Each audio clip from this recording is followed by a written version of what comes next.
Welcome to Module 2, Officials. First and foremost, you are a team. There are 7 members on an officiating team. Our jobs are either R1, the up official who is overall in charge of the match, or R2, the down official. The R1 conducts the captain's meeting, manages the pace and tone of the match, is responsible for the serving team alignment, enforces the rules, and has final say on all calls. The R2 is responsible for the team benches, the scorers table, timeouts, alignments, net faults, and substitutions. The other 5 additional official team members are provided by the host school, and they are the line judges and score table personnel. As officials, your jurisdiction starts the minute you arrive in the gym. Most matches are scheduled to start at 4:30. You should be in the gym, in uniform, 30 minutes prior to the scheduled start of the game. Partners should keep your phone handy until such time that both referees are on site.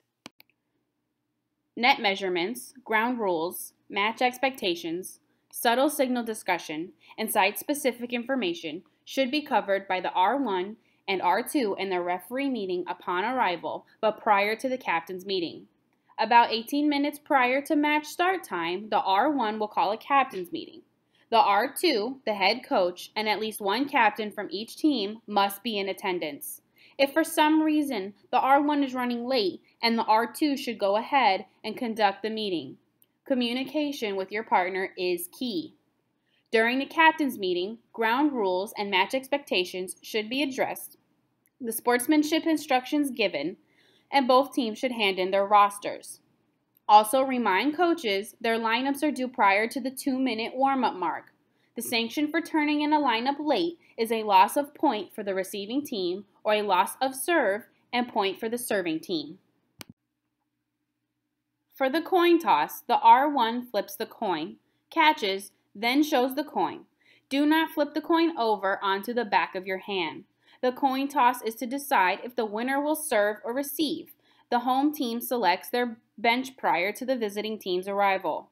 While the coin is in the air, the visiting team captain will call the coin, and the home team captain will repeat the call.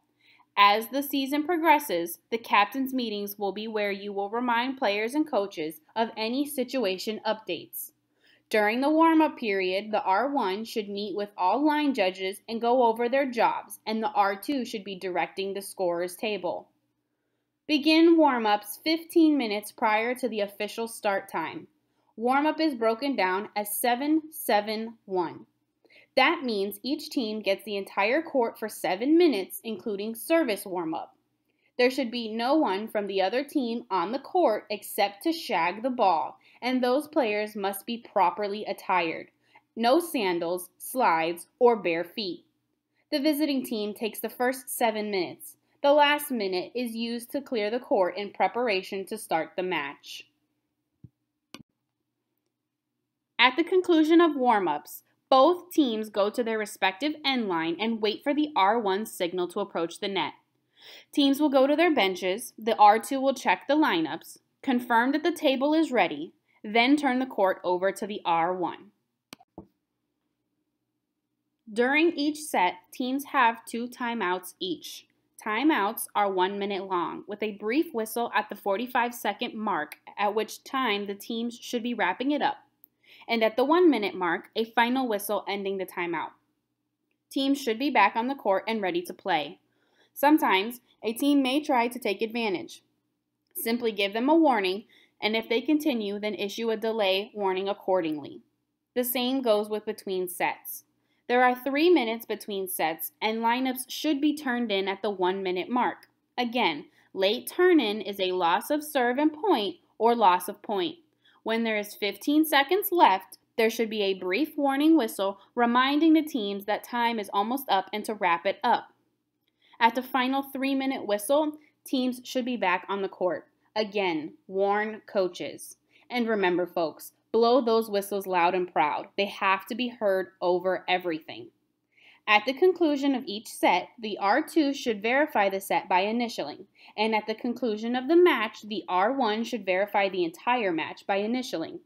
Once the score sheet is completed, the R1 and R2 should gather their belongings and depart as a team.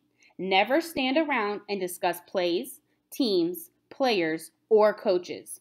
If there are questions or discussions necessary, they need to be done discreetly and away from everyone, maybe even by phone after arriving home. While we have done our best to provide quality and easily absorbable information, there are bound to be questions or maybe situations not addressed in the information provided.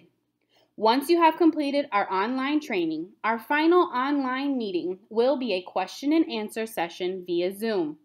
You will be notified through Arbiter of the Zoom meeting date as well as for the on-court training session date as soon as those dates are confirmed. The remaining balance of your online training consists of 7 videos, 2 modules, and 1 practice tutorial.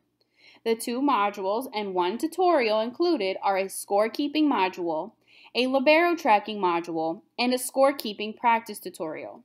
Because scorekeeping and libero tracking is something you must know, but not something you will physically do a lot of, these 3 modules have been purposely set up to be advanced by you at your own pace.